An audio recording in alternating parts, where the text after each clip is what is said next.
हिमालय की ऊंची चोटियों पर जहाँ हवा भी ध्यान लगाकर गुजरती है, वहाँ स्थित है कैलाश पर्वत, महादेव का दिव्य निवास। यहीं से शुरू होती है एक ऐसी कहानी जो बताती है अहंकार का पतन और भक्ति की उड़ान। ये कहानी है लंका के सम्राट, ज्ञान और शक्ति के स्वामी रावण की। नमस्कार, मैं दीप्ति शर्मा आप सभी का स्वागत करती हूँ अपने चैनल पर। तो चलिए आज मैं आपको लेकर चलती हूँ एक ऐसी कहानी की तरफ जो कैलाश पर्वत और रावण से जुड़ी हुई है। तो चलिए शुरू करते हैं। लंकापति रावण।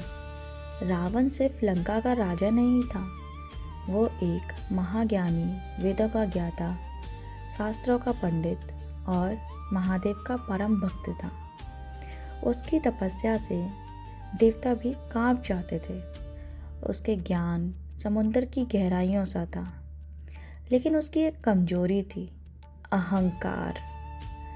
रावण सोचने लगा कि जो शक्ति उसके पास है वो सिर्फ उसकी ही है।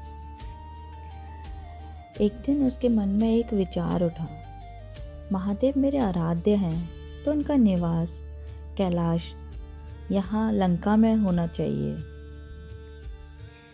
रावण अपने अहंकार और शक्ति के साथ कैलाश के द्वारे तक आ पहुंचा। बर्फ के पहाड़, शांत हवा और प्रकृति का ध्यान, सब कुछ महादेव की शक्ति का प्रमाण था। रावण ने गरज कर कहा, महादेव आप मेरे स्वामी हो, आज मैं कैलाश को लंका ले जाऊंगा। प्रकृति ने इस बात को सुना और हवा एक पल को रुक गई। रावण ने अपनी 10 भुजाएं फैलाईं, उसने अपनी पूरी शक्ति लगाई। कैलाश पर्वत हिलने लगा, नदियों का प्रवाह कांपने लगा, पर्वत की चोटी से बर्फ टूटकर गिरने लगी। रावण गरजा, कैलाश अब लंका चलेगा।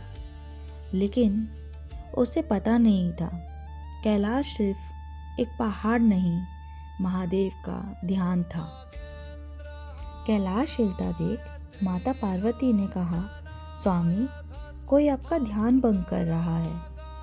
महादेव ने आंखें खोली, उनकी दृष्टि शांत थी पर अंदर प्रकोप था। महादेव ने बस अपना अंगूठा थोड़ा सा नीचे दबाया और धमाधम कैलाश एक पल में अपनी जगह स्थिर हो गया। रावण के हाथ दबने लगे, उसकी हड्डियां टूटने लगी, वो चीख उठा, अहंकार टूट गया, दर्द शुरू हो गया।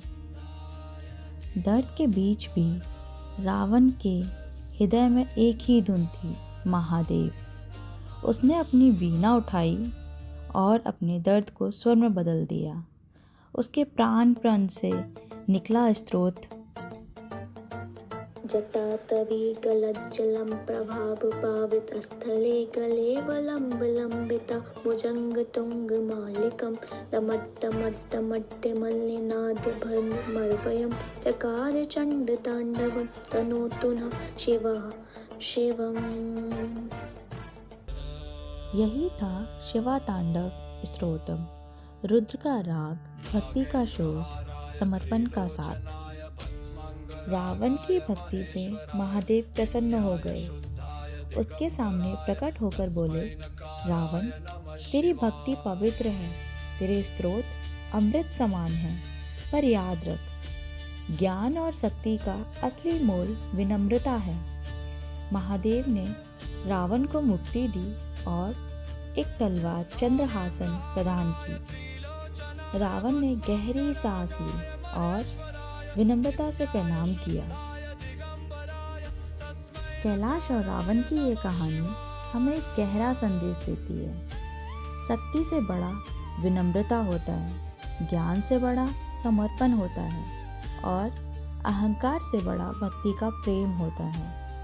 रावण ने पहाड़ उठाया था, महादेव ने उसका अहंकार उठाकर उसकी आत्मा को शुद्ध कर दिया। यही महादेव की कृपा है, यही कैलाश का रहस्य है। ओम नमः शिवाय। ओम नमः शिवाय।